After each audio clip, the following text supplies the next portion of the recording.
किन दोस्रो भन्नुहुन्छ भने मैले 14 गते 3-4 बजेतिर 3:30-4 बजे आसपास चाहिँ राजावादी र गणतन्त्रवादीको आन्दोलन हुँदैछ। यो दुई ठाउँमा हुँदैछ। यो थेर्न सक्न राज्यले सक्दैन।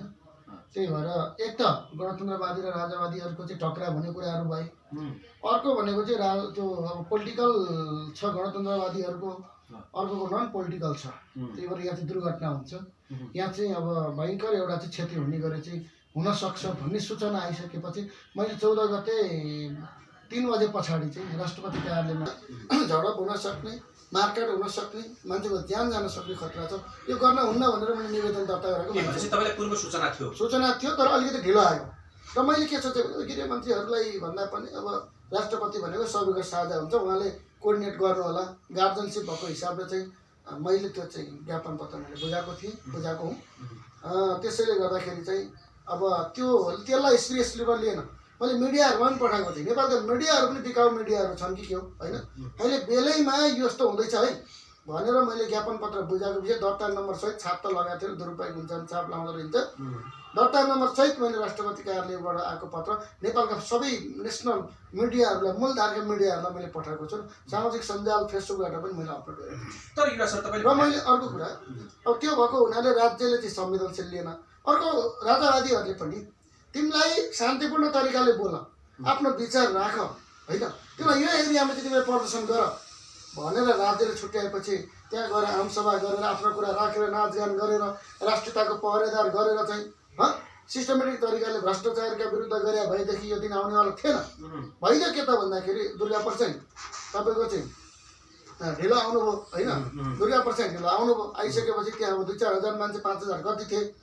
अब आमसभा गरेर जुलुस गर्नुपर्ने ठाउँमा तपाईँको चाहिँ मान्छे कम भएपछि अब के गर्ने भन्दा वितण्डा मचाउने अब भनेर उहाँहरू पुलिसमाथि चाहिँ गाडी तपाईँ कुदाउने, घरहरू जलाउने, कसैले त मलाई मार्नेसम्मको षड्यन्त्र मैले थाहा पाइसकेँ, मैले ज्यान जोगाउन भागेको भन्नुभएको। तर एउटा सत्य कुरा चाहिँ के हो भने त्यो दिन अलिकति ढिलो भएको भए दुर्गा प्रसाद मारिन्थे।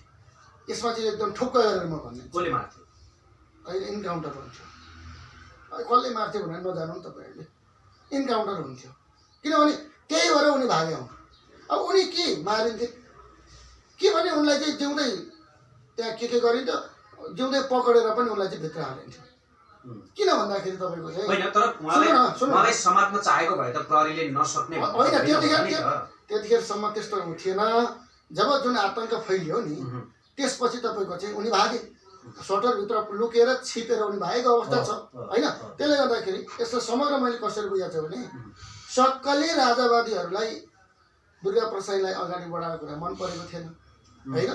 ज्ञानेन्द्रले जन कमान्डर घोषणा गरिदिए, त्यसपछि त्यहाँ खोइ त राजेन्द्र लिङ्गेन आएर बोलेनन्। त्यहाँ कुनै सक्कली राजावादीको कुनै पनि मेम्बर सदस्यहरू त्यहाँ आएनन्।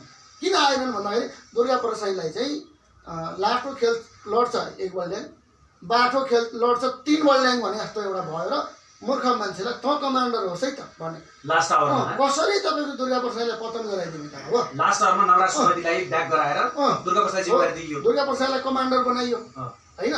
संयोजक त कमान्डर भनेको त सेनापति भने जस्तो। तर त्यो कार्यक्रममा स्वयं नवराज सुवेदी उपस्थित भएछन् नि सर? होइन, नवराज सुवेदी उपस्थित भए, उनी त्यो संयोजक भएको हिसाबले चाहिँ आएका हुन्। तर कमान्डर भनेको चाहिँ त्यो आन्दोलनको प्रमुख भन्ने हुन्छ क्या, सेनापति क्या। रक्षा मन्त्री भने जस्तो चाहिँ सुवेदी भाइ, सेनापति भने जस्तो दुर्गा प्रसाद होइन। अनि उनले त्यहाँ मान्छे कम देखिसकेपछि अब कसरी चर्चामा आउने भन्दाखेरि अब भाषण गर्दाखेरि पनि उनी निराश भए, सङ्ख्या देखेर उनी निराश भए। त्यसपछि पनि आउनुभन्दा अगाडि नै एक खालको त्यहाँ र्यालीहरू सम्पूर्ण आइसकेका थिएन। त्यहाँ हामी त्यही थियौँ, अब स्पोर्टमै थियौँ। र्यालीहरू आइरहेको छ, हाम्रो र्यालीलाई ठाउँ ठाउँमा रोकिँदैछ, बाधा गरिँदैछ भनेर उनीहरूले भनिरहेका थिए। र त्यो पुरै ग्राउन्ड चाहिँ भरिसकेको अवस्था थिएन।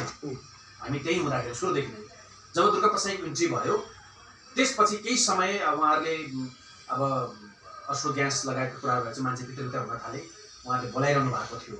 त्यो परिदृश्य त्यहाँनिर देखियो। तर तपाईँले सुरुमा अघि भन्नुभयो नि, यतापट्टि गणतन्त्रवादी र यतापट्टि राजावादीको जुन आन्दोलन भयो त्यही दिन त्यो चाहिँ गलत थियो भन्न खोज्नुभयो तपाईँले होइन, त्यो गर्न दिनुहुन्थेन एकै दिन भन्ने। तर गणतन्त्रवादीसँग त लफा भएन नि त्यो गणतन्त्रवादीहरूको त एउटा शान्त एउटा कुरा के भन्नुहोस् झन्डै सरकारकै हामी डाटा हेर्ने भने 50,000 को संख्यामा आयो शालीन तरिकाले मेरो कुरा के भन्नुहोस् भने गणतन्त्रवादीहरू भनेका लुटेरा ठग के जसो भए पनि उनीहरू भनेको सङ्गठनद्वारा चल्ने मान्छे चेन अफ कमान्डमा चाहिँ एउटा विश्वास गर्छन् दुर्गा प्रसादीसँग आएकाहरू अराजकहरू चोर फटाहरू तपाईँको चाहिँ लुटपाट मचाउनेहरू अवसरवादीहरू होइन त्यसले गर्दाखेरि के बोल्नु पर्यो भन्दाखेरि चाहिँ अब चेन अफ कमान्डमा भयो भने उसले मान्छ कमान्डरको आदेश मान्छ अराजकहरूले मान्ने कुरा होइन दुर्गा प्रसाद आफैले चाहिँ प्रहरीमाथि गाडी कुदाउने मार्न खोज्ने त्यो दुस्साहस त उहाँले गरे हो नि त त्यसले गर्दाखेरि समयमै त्यसलाई समाजभित्र हाल्दा भयो एउटा कुरा हुन्थ्यो अगाडि बढ्दाखेरि गोली हान्देर उडाइदियो भए के हुन्थ्यो तर प्रहरीले चाहिँ एकदम संयमित देखायो त्यो भएको हुनाले चाहिँ अब दुर्गा प्रसाईले त्यो आन्दोलन गर्दाखेरि आन्दोलनकारीहरू उत्तेजित भइदियो हेर्नुहोस् होइन हान यो घर उडायो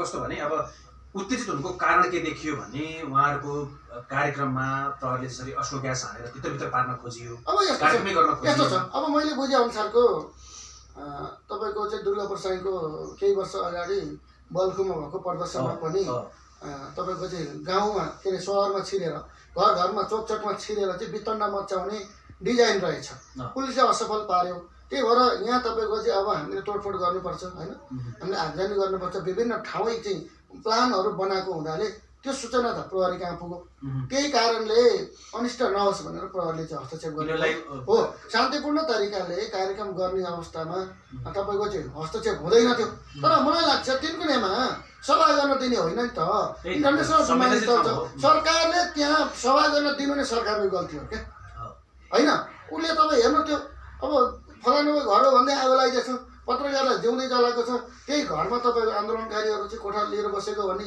हल्लाहरू घरबेटीले भनिरहेका छन् अनि त्यही ठाउँमा घटना घटिरहेको छ छानी कन अब हाटबटीमाथि चाहिँ लुटपाट गरेको छ होला हाटबटीका मालिकले गल्ती गरे कानुनी कारवाही गर्नु अरेको होला लुटपाट मचाएको छ असञ्च कम्पनी हेर्नुहोस् नाफामा गएको कम्पनीमा आगो झस्टिया छ आगो लगाइदिएको छ त्यहाँ अर्को बिल्डिङमा फैलिया भयो त्यो काठमाडौँ खरानी हुन्थ्यो अब एयरपोर्टमा आग लागि गएर हेर्नुहोस् त्यहाँको पेट्रोल पम्पमा चाहिँ त्यो के अरे आइल स्टोरमा त्यहाँ तपाईँको चाहिँ आगो लगाइदियो भएदेखि काठमाडौँ ध्वस्त हुन्थ्यो त्यसले गर्दाखेरि राजावादीहरूले सक्कली राजावादीलाई दुर्गा प्रसाद जस्तो चैत्य राजावादी अगाडि बढेको मन परेको थिएन कसरी सखाप पार्ने होला भन्दा उनीहरूले डिजाइन गरेर चाहिँ त्यसमा दुर्गा प्रसादलाई हाल्दे दुर्गा प्रसादले म त प्रधानमन्त्री बन्छु मै वीर म साहसी भने माया कसम म भाग्दैन कहाँ भाग्छु भाइ म भने मान्छे फिलिला कुदेर उनी चाहिँ कहाँ गए तपाईँको चाहिँ भागे यस्तो डरपोक भएर उनी चाहिँ डराए ज्यान जोगाउन भागे त्यसले गर्दाखेरि दुर्गा प्रसाद अलिकति ढिलो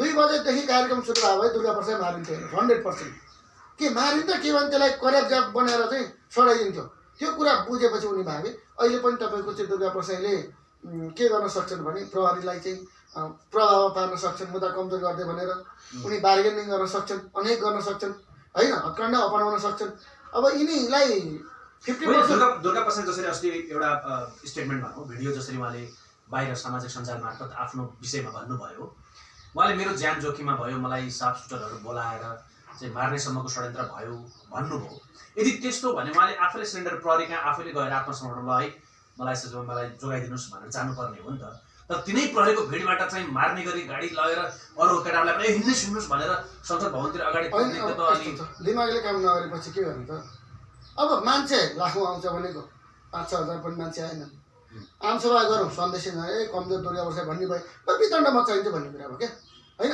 दुर्गा प्रसादले के हो भनेदेखि चाहिँ 50% तिनको चाहिँ इन्काउन्टर गर्न सक्छन् 50% जिउँदै भेट्यो भने तिनीलाई ल्याएर थुन्छन् र अब दुर्गा प्रसाद सक्यो दुर्गा प्रसाद सँगसँगै राजावादीहरूको आन्दोलन स्खलित भएको छ कि मैले अस्तिसम्म मिडियामा बोल्दाखेरि ठिक छ नि त 237 वर्षदेखि 40 वर्षदेखिको राजतन्त्र हो देशको माया छ भने राष्ट्रवादी जनताले चाहन्छन् भने सबै मिल्छन् र दुईटै जनताले राजा ठिक छ भने हुन्छ त भने थिएँ मैले तर म राजा स्वीकार्छु अब जनतालाई जलाएर मार्ने पत्रकारलाई जलाएर राजा भए पनि ठिकै छ भन्ने मान्छे तपाईँ हो लुटेराहरूले यस्तो गर्न मिल्छ शान्तिपूर्ण रूपमा आन्दोलन कि त भने जनयुद्ध घोषणा गर्नु पर्थ्यो जनविद्रोह सिडिओ कार्यालयमा गएर निवेदन हालेर त हितपूर्वक फलान ठाउँ कार्यक्रम गर भने चाहिँ निषेधाज्ञा तोड्न मिल्छ हामीले त हिजो राजाको विरुद्ध आन्दोलन गरेर राजालाई सोधेर हामीले आन्दोलन गरे हो र सिडिओ कार्यालयमा नमस्कार हजुर यहाँ म कार्यक्रम गर्दैछु बिन्ती पत्र हालेर हामीले आन्दोलन गरे हो र हिजो किन जनयुद्ध भन्ने घोषणा गर्नु पर्थ्यो? अनि हच्चामा तपाईँको चाहिँ आन्दोलनको नाममा शान्तिपूर्ण चाहिँ आन्दोलनको नाममा तपाईँको चाहिँ अराजक गतिविधि गरेर फौजदारी कसुरको गर्न मिल्छ? कुनै पनि हालत मिल्नेवाला छैन। त्यही भएर अब राजावादी आन्दोलन नयाँ सिरामा गयो। किनभने अब राजेन्द्र लिङ्गदेनहरूदेखि लिएर अरू मान्छेहरूलाई चाहिँ दुर्गा प्रसाद अगाडि बढाइ मन परेको थिएन। अनि राजाले पनि यसो हेरे मूर्ख मान्छेहरू, मूर्खलाई प्रयोग गर्ने हो, ल भाइ अगाडि बढ भने चाहिँ हो न हो साँच्चै म कमान्डर हो भाइ, लाखौँजना सेनाको कमान्डरै म भएँ, अब म त जिति पो हाल्छु, निश्चित रूपमा अब चाहिँ मलाई प्रधानमन्त्री बनाइदिन्छन्। अब ज्ञानेन्द्र शाहकै षड्यन्त्रमा पनि दुर्गालाई यसरी बदनाम गरियो। अब ज्ञानेन्द्र शाहलाई पनि अब मूर्ख मान्छे चाहिएको थियो नि त। लिङ्कनले पनि राजा ल्याउन सकेन। कमल थापाले मासुभात खाएर पैसा झिर्पा पारे। हिन्दू राष्ट्र तपाईँको नाममा तपाईँको धर्मनिरपेक्षता भने के हो भन्दाखेरि संविधानमा सनातनदेखि चलिआएको परम्पराहरूलाई रहनसहनलाई धर्मनिरपेक्षता भनिन्छ भनेर ल्याप्चा ड्याङ हालेर चाहिँ करोडौँ भ्याए। तिनले ल्याउन सकेन। एउटा ज्ञानबहादुर शाही भन्ने राउटे मान्छे भन्थे, तिनलाई 8 क्लास 10 क्लास कति पढ्यो भने टुङ्गो छैन। अब भारतीय सेनाको अडिटर रुम भनेर हिँडेका छन्। यिनले 2-4 साल अगाडिसम्ममा त्यो आन्दोलनमा अस्ति आएनन्। त्यहाँ यिनले राजा ल्याउँछन्, हेप्पी राजाले यी मूर्ति सुर्ति गर्ने मान्छे, पारस विवादित मान्छे भन्ने यतापट्टि रविन्द्र मिश्र भन्ने बिचरा तिनीहरू के कुरा गर्ने। केही वर्ष अगाडि ढुङ्गा हान्नु हुँदैन हामी युवाले भन्थे, उनी आफै ढुङ्गा हाने तहमा पुगे, ए गएर कब्जा गरेर ठोक हान भन्ने मिश्र होइन। त्यही फिल्डमा अनि यस्ता मान्छेहरूले यी रैतीहरूले राजा ल्याउन सक्दैनन् होइन।